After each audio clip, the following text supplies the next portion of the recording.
విధంగా మనం కూడా మనల్ని దేవుళ్ళని నడిపించాలంటే, ఎవరైనా తీసుకురావాలంటే ఆ విధంగా మనం కూడా అట్టటి జ్ఞానం మనం పొందాలి అన్నమాట. అందుకని దేవుడు మనకు సొలొమోను గారు ఒక మాట రాస్తుంటాడు. సామెతలు 11వ అధ్యాయము 30వ వచనంలో రాస్తున్నాడు అన్నమాట. నీతి వచన్ 11వ అధ్యాయ 30वां वचन दूसरा भाग. నీతిమంతుడు ఇచ్చు ఫలము జీవవృక్షము, జ్ఞానం గలవారు ఇతరులను రక్షించుదురు. चल, और हिंदी में क्या लिखा है? दूसरा भाग, और बुद्धिमान मनुष्य लोगों के मन की मोह लेता है. हाँ,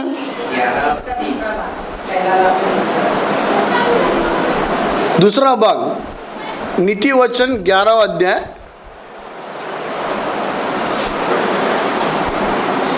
తెలుగులో ఏమున్నదంటే, జ్ఞానము గలవారు ఇతరులను రక్షించుదురు అన్నమాట. మిలా తులసి. और बुद्धिमान मनुष्य लोगों के मन को मोह लेता है. जिसके पास बुद्धि है वो मन को मोह लेता. अभी जो मैंने बताया आपको, सेल्समैन अपने पास आने के बाद है ना, वो हमारा मन मोह लेता है, वो जादू कर डालता है हमारे ऊपर कि ये चीज़ लेगा तो आपको ये मिलेगा, वो मिलेगा, ये मिलेगा. तो हम बिक जाते हैं, चले जाते हैं उनके पास लेने के लिए. वैसे ही हमको है ना, वैसा भगवान ने हमको उतना बुद्धि रहना चाहिए बोलकर हम भगवान से मांगना चाहिए कि ये भगवान, ये परमेश्वर हमको ऐसा ज्ञान तो हमको दे. क्या बोल रहे हो? बुद्धि मनुष्य लोगों को मन को मोह लेता है. अगर हम पे मस्त वैसा बुद्धि रहेगा तो हम लोग मोह लेंगे. మనకు గిన ఆ జ్ఞానం ఉంటే మనము ఇతరులను రక్షించగలుగుతాము. ఎవరైతే మన దగ్గర ఉన్నారో వాళ్ళను మనం రక్షించుకోవాలంటే మనం ముందు రక్షింపబడాలి. మనము వాళ్ళకు ఒక మాదిరిగా ఉంటేనే కదా వాళ్ళకు మనం చెప్పగలుగుతాం.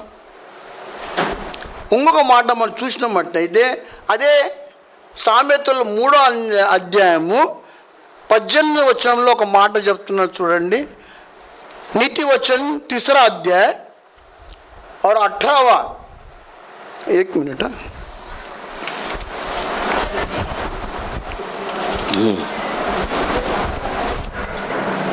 దానిని అవలంబించు వారికి అది జీవవృక్షము, దాని పట్టుకున్న వారందరూ ధన్యులు.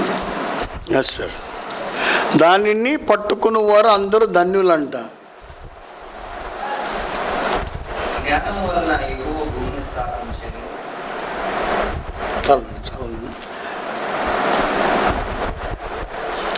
దాన్ని అవలంబించు వారికి అది జీవవృక్షము, దాన్ని పట్టుకుని వారందరూ ధన్యులు.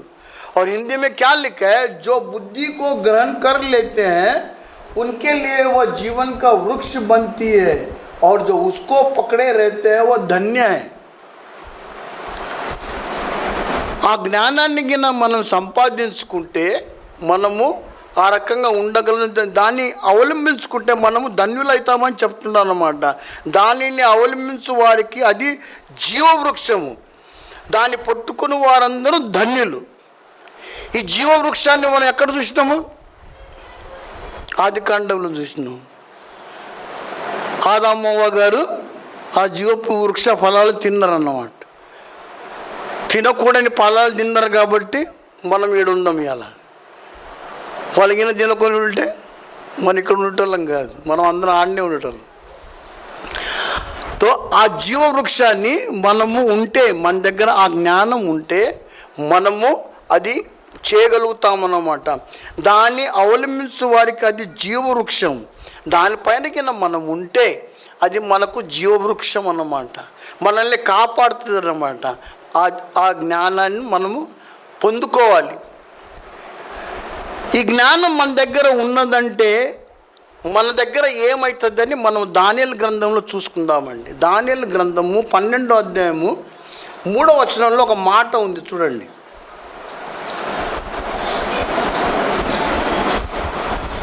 దానియేలు గ్రంథము 12వ అధ్యాయము 3వ వచనం. బుద్ధిమంతులైతే ఆకాశ మండలములోని జ్యోతులను కోరిన వారి ప్రకాశించును. నీతి మార్గం అనుసరించి నడుచుకున్నట్టు వారు అనేకులను త్రిప్పుదురు. వారు నక్షత్రముల వల్ల నిరంతరము ప్రకాశించు. అదన్నమాట. బుద్ధి మన దగ్గరికి ఉంటే ఏమవుతారంట? ఆకాశ మండలము, బుద్ధిమంతులైతే ఆకాశ మండలములోని జ్యోతులను పోలిన వారే ప్రకాశించెదరు. నీతి మార్గం అనుసరించి నడుచుకున్నట్లు ఎవరు అనేకులను త్రిప్పుదురో వారు నక్షత్రం వల్లే నిరంతరమును ప్రకాశించెదరు. ఆ బుద్ధి ఉన్నప్పుడు హిందీ में क्या बोलता है तुलसी? तब सिखाने वालों की चमक आकाश मंडल की सी होगी और जो बहुतों को धर्मी बनाते हैं वे सर्वदा तारों के समान प्रकाशमान रहेंगे. तो क्या बोल रहे हैं कि जो सिखाने वाला है, बुद्धि आने के बाद हम सिखाएंगे जरूर. जब हमको मालूम पड़ा कि हमारा यीशु ने हमारे लिए क्या किया, तुमने जाना यीशु के बारे में, तो वो बुद्धि हम जब सिखाएंगे लोगों को, तो सिखाने वालों की चमक रहता है. बोलते हैं आकाश मंडल किसी होगी. जब वो बुद्धि हमारे में है कि हम जब प्रकट करना चाहते हैं भगवान के बारे में, हमारे यीशु के बारे में, हमारे लिए यीशु ने क्या किया, దేవుడు యేసుక్రీస్తు మన కొరకు ఏం చేస్తున్నాడు, అది మనకు తెలిసి మనం గిన్న పంచుకుంటే మనము ప్రకాశిస్తామన్నమాట. ఈరోజు మనం గిన దారిన పోతా ఉంటే మనకు చెప్పాలి అన్నమాట. అదిగో దైవ సేవకుడు పోతున్నాడు, प्रभु का जन जा रहा है बोलकर अपने को बोलना चाहिए. वैसे रीति से हम लोग रहना चाहिए. वैसे हम लोग रहेंगे तो हम लोग सब कुछ कर पाएंगे. तो वो क्या बोल रहा है? తెలుగులో ఏం చెప్తున్నాడు? నీతి మార్గం అనుసరించి నడుచుకున్నట్లు ఎవరు తానే అనేకులను త్రిప్పుదురో వారు నక్షత్రం వలె నిరంతరమును ప్రకాశించుదురు. जो सभी को सिखा के, जैसा भी अनिल अन्ना अपने को सिखा रहे हैं, हम लोग वो पढ़ाई करके उनका उपदेश सुन के हम लोग उनके साथ चल रहे हैं. वैसे हम जब सिखाएंगे तो हमारे साथ भी लोग आएंगे और सीखने के लिए. जैसे हम लोग अभी हमेशा बोल रहे हैं कि हर एक मंगलवार को यहाँ पे क्लास चलता है, आप इधर आ जाओ, हम आपसे बात करेंगे. और गया हफ्ते में भी अन्ना ने अपने को बताया था कि कैसा एक छोटा लड़की को भगवान ने वापरा बोलेगा तो उसके ज़रिए, वापरा बोलेगा तो उसके ज़रिए एक आदमी का क्या बोलते हैं उसको, స్వస్థత ఇచ్చాడన్నమాట. ఎవరికి? నయమాన్ గారికి. ఎవరిని ఎప్పుడు వాడుకుంటాడో దేవుడు మనకు తెలియదన్నమాట. అయితే మనము దాని కొరకు మనం ఎదురు చూస్తూ ఉండాలన్నమాట. ఏం చేసేది?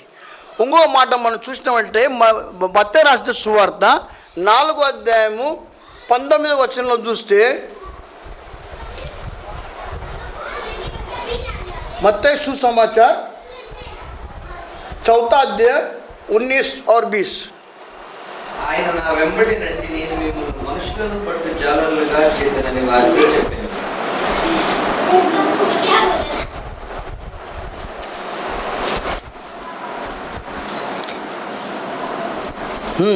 और उनसे कहा मेरे पीछे चले आओ, जो तो मैं तुमको मनुष्य के पकड़ने वाले बनाऊंगा. वे तुरंत जालों को छोड़कर उसके पीछे हो लिए. जब మనం ఎప్పుడైతే తెలుసుకుంటామో దేవుని విషయం, యేసుక్రీస్తు విషయం తెలిసిన తర్వాత ఆయన అన్నాడు నా వెంబడి రమ్మని. ఎందుకు అన్నాడు ఆయన? వాళ్ళ విషయం, ఎదుటి మనుషుల విషయం ఆయనకు తెలుసు కాబట్టి. మనుషులను పట్టుకుంటే మనుషులను వలలు వేసుకుండేది కాదు. అది మనుషులలో వలల్లో ఎంతోమంది వేసుకుంటారు. ఈ కాలాన్ని ఇప్పుడు ఏదైతే జరుగుతుందో ఎంతోమంది వలలు వేసుకొని వాళ్ళని మోసగిస్తారు. ఇప్పుడు మనం చూస్తుంటాం అన్నమాట. రీసెంట్లీ మనం చూసేది ఏంది, వచ్చేది ఏమంటారు దాన్ని, స్కామ్ అంటారో ఏమంటారో, అది డబ్బులు మీకు ఇంత జీతం ఉంది, మీరు ఫోన్ చేయండి, లింక్ చేయండి, అది చేయండి, ఆ లింకులతో డబ్బులు పోతుంటాయి. అది మోసం. ఆ రకంగా మనుషులను వలలు వేసుకుంటుంటారన్నమాట. అయితే మనం చేయాల్సిన్నది ఏంది, మనము మనుషులను పరిష్కరించి వారిని తెలుసుకొని వారిని దేవుని వలల్లో మనం వేసుకోవాలి. దాని కొరకు మనము ముందు యేసుక్రీస్తు విషయం తెలుసుకొని మనము వేరొకరికి చెప్పగలుగుతాం అన్నమాట. ఈయన నిజమైన దేవుడు, ఈయన మన కొరకు ఈ లోకానికి వచ్చినాడు, మన పాపాల నిమిత్తమై శిలువ మ్రాను పైన మరణించాడు, తిరిగి 3వ రోజు తిరిగి లేచినాడు అని మనం చెప్పగలగాలి. అది ఎప్పుడు చెప్తాడు, మనము ఆయన్ను తెలుసుకున్నప్పుడు. అది ఇది నీ చిత్తం కాదు, నీ ఇష్టం కాదు, దేవుని చిత్తం మనం చూసుకోవాలన్నమాట. ఆయనలో మనం ఉన్నప్పుడు జబ్ హమ్ ఉన్కే సాత్ रहेंगे तब ये सब हम लोग कर सकते हैं. उनका जो है ఆయనది చిత్తం ఏదో మనం తెలుసుకోవాలి. అది మనది కాదు. అందుకని అన్న కూడా అంటాడు కదా, మీరు వెళ్ళండి, చెప్పండి, సువార్త చెప్పండి. అది దేవుని చిత్తం మనల్ని నడిపిస్తాడు. మనం యాడికి పోవాలన్నా కానీ ఆయన నడిపిస్తాడు. वो हमको भेजने वाला है, हमको जहाँ पे हमको जाना है वहाँ पे वही हमको ले जाएंगे. तो इसी के लिए हमको ज़रूरी है कि यीशु के बारे में जानना. जब तुम खुद ही नहीं जानेंगे तो दूसरों को क्या बताओगे. तो उसके लिए उनके बारे में जानना अपने को ज़रूरी है. और पौल గారు ఏమంటుంటారో మనం చూద్దాము. 1 కొరింథీ 9వ అధ్యాయము 19-20 వచనాలు చూద్దామండి.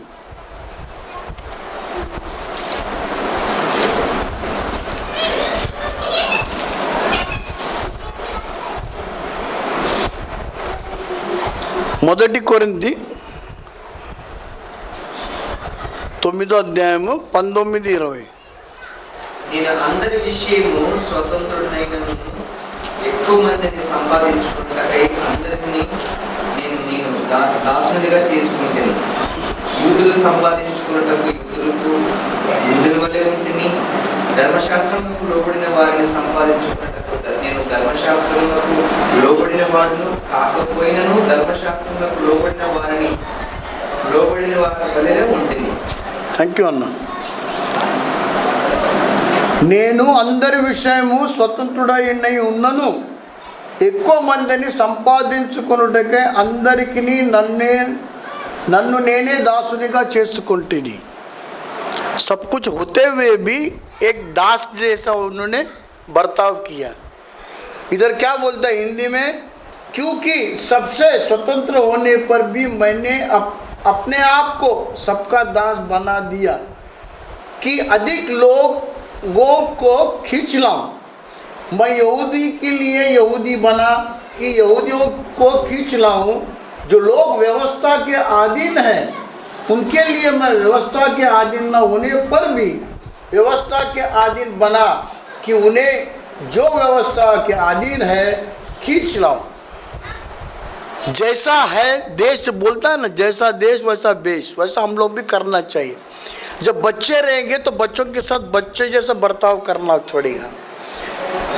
जो जवान है वो जवान के साथ वैसा बर्ताव करना पड़ेगा. उसको कैसा हम लोग लेके आना मांगता है हमारे यहाँ, हमारे नज़दीक.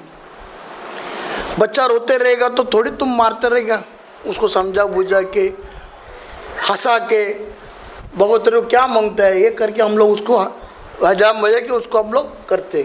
वैसे ही पौल सब क्या बोल रहे हैं कि जैसा मेरे को उनको अगर मेरे को खींचना है, उनको मेरे नज़दीक लाना है, ఆయన వాళ్ళని కూడా నా దగ్గరికి తీసుకురావాలంటే ఇవన్నీ నేను చేయాలి. నాకు ఆకలి కొన్నప్పుడు మీరు అన్నం పెడితేనే కదా నేను మీ దగ్గరికి వచ్చేది. నేను ఆకలిగా వచ్చి మీరేమి ఇవ్వకపోతే నీ దగ్గరికి వస్తాను నేను, అవునా కదా. ఆ రకంగా మనము ఏ రకంగా అయితే మీరు వాళ్ళకు అవసరం ఉందో ఆ రకంగా మనం ఉండాలని పౌలు గారు చెప్తుంటారు అన్నమాట. మనం ఎక్కడికి పోయినా కానీ మన ఎదుటి మనిషి ఏ రకంగా ఉన్నాడో అది చూసుకొని మనము ఆ రకంగా మన పనులు చేయాలి. ఆయనను ఆకర్షించుకోవాలంటే ఆయనలాగా మనం ఉండాలి. ఆయనలాగా ఉండాలంటే ఆయన చేసేది మనం చేయకూడదు. ఆయన తప్పు చేస్తూ ఉంటే మనం తప్పు చేసేది కాదు. ఆ తప్పును మనము సరిదిద్దుకోవాలి, చెప్పాలి. అందుకని ఏం చెప్తారు, పాపిని ప్రేమించు కానీ పాపమును ప్రేమించబాకమంటారు. पाप को आप पापी को प्रेम करो, पाप को नहीं. तो हमको उनको सुधारना चाहिए. आगे का वचन యాకోబు రాష్ట్ర పత్రిక సార్ 5వ అధ్యాయం 19-20 వచనాలు చూసుకుందాము.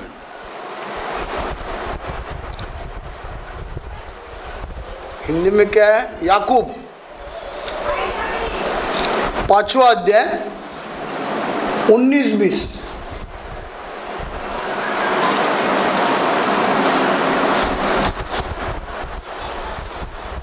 సహోదరులారా, మీలో ఎవడైనా సత్యం నుండి తొలగిపోయినప్పుడు మరియొకడు అతనిని సత్యమునకు మళ్లించిన యెడల పాపిని వారి తప్పు మార్గం నుండి మళ్లించువాడు మరణము నుండి ఒక ఆత్మను రక్షించి అనేక పాపములను కప్పి వేయనని తాను తెలుసుకునవలెను. చాలన్న.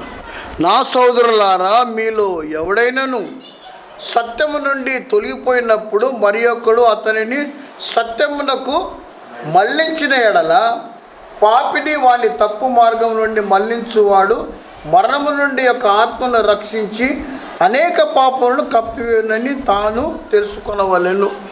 वो हिंदी में क्या है, ये मेरे भाइयों, यदि तुम में कोई सत्य के मार्ग से भटक जाए, हमने गाना गाया भटके हुए, और कोई उसको फेर लाए, तो वह यहाँ जान ले कि जो कोई किसी भटके हुए पापी को फेर लाएगा वह एक प्राण को मृत्यु से बचाएगा और उनके अनेक पापों पर पर्दा डालेगा. तो ये हमारा कर्तव्य है कि कोई ऐसा मार्ग से अलग हो जाते रहेगा या दूसरे रास्ते पर जाते रहेगा तो उसको लेके आने का काम हमारा है, समझा बुझा के. हम जब कोई आदमी गलत काम करते रहेगा तो हमारा फ़र्ज़ बनता है कि उनको बताने का कि अब ये तुम गलत कर रहे हो, तुम ऐसा नहीं करना चाहिए, सही मार्ग है. कितने बार हमको बताया गया है कि ये सच्चा मार्ग है, इसे तुम करो, ये मत करो बोलकर हमको बताया. ये पूरा बाइबल में वही लिखा है कि तुम सत्य मार्ग पे जाओ, अच्छे मार्ग पे जाओ. अगर बुरा मार्ग पे जाएगा देखने वाला ऊपर है और वो छोड़ेगा नहीं, वो दंड देने वाला ही है. हमने वही सीखा है कि अच्छा करो और अच्छा पाओ, बुरा करोगे तो बुरा ही मिलने वाला है तुमको. और आगे एक बात है, पत्रस 3रा अध्याय 1-2 वचन. పేతురు రాసిన మొదటి పత్రిక 3వ అధ్యాయము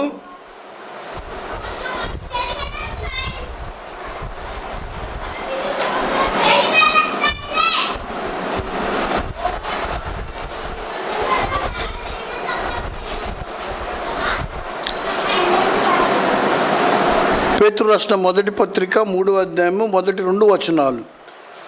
అటువలే స్త్రీలారా, మీరు మీ స్వపురుషులకు లోబడి ఉండుడి. అందువలన వారిలో ఎవరైనాను వాక్యమునకు అవేదులైతే వారు భయముతో కూడిన మీ పవిత్ర ప్రవర్తన చూచి వాక్యము లేకుండానే తమ భార్యల నడవడి వలన రాబట్టబడవచ్చును. हिंदी में क्या पढ़ो, वैसे ही हे पत्नियों भी राइट हे पत्नियों अपने पति के अधीन रहो, इसीलिए कि यदि इनमें से कोई ऐसे हो जो वचन को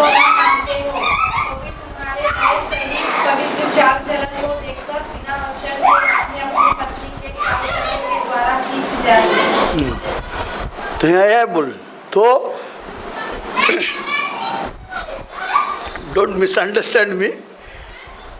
इधर क्या बोल रहे हैं, हे पत्नी हो तुम भी अपने पति के अधीन रहो, इसलिए कि यदि इनमें से कोई ऐसा हो जो वचन को ना मानते हो तो भी तुम्हारे भय सहित पवित्र चाल चलन को देखकर बिना वचन के अपनी अपनी पत्नी के चाल चलन के द्वारा खींच जाए। तो ये दोनों को है, वो ऐसा नहीं है कि खाली पत्नी के लिए, हाँ वो लागू दोनों का है। अगर पत्नी अच्छी रहेगी तो ऑटोमेटिकली आदमी भी पीछे आ जाएगा। अट्रैक्शन, नेगेटिव पोल जो बोलता है ना इंग्लिश में, अट्रैक्ट ईच अदर, वैसा है। अगर हम अच्छे रहेंगे तो ऑटोमेटिकली मेरी बीवी मेरे पीछे आएगी क्योंकि मेरा चाल चलन देख के मैं कैसा होती ఎవరు నా దగ్గరికి రారు। నేను గిన నవ్వుతూ ఉండి శాంతంగా నేను అందరినీ పిలుస్తాను, అందరు రాదు, ఏ అది అంటే ఎవరు వస్తారు, ఎవరు రారు। అందుకని ఆ రకంగా మనం ఉండాలండి। చివరిగా నేను ఒక మాట చెప్పి ముగిస్తాను, 9 అయింది। యూదా రాసిన పత్రిక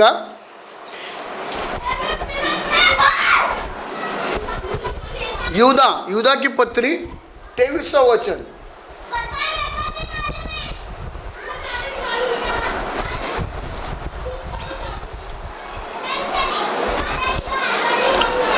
యూదా పత్రిక 23వ అధ్యాయము 23వ వచనం ఒకటే అది పత్రిక।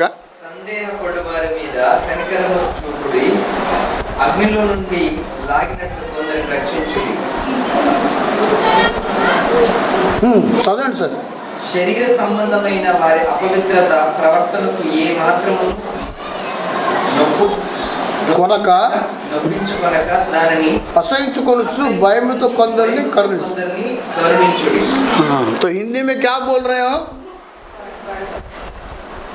पढ़ो स्वर्णा।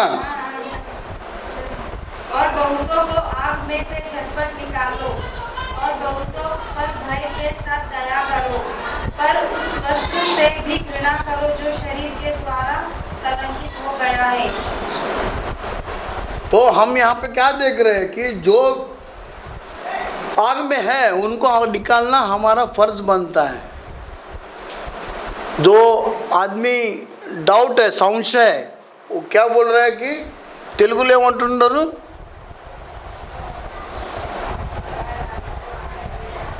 అగ్నిలో నుండి లాగినట్టు కొందరిని రక్షించుడి, శరీర సంబంధమైన వారి అపవిత్రత ప్రవర్తనకు ఏ మాత్రము నొప్పుకొనక దానిని అసహించుకును భయముతో కొందరిని కరుణించుడి।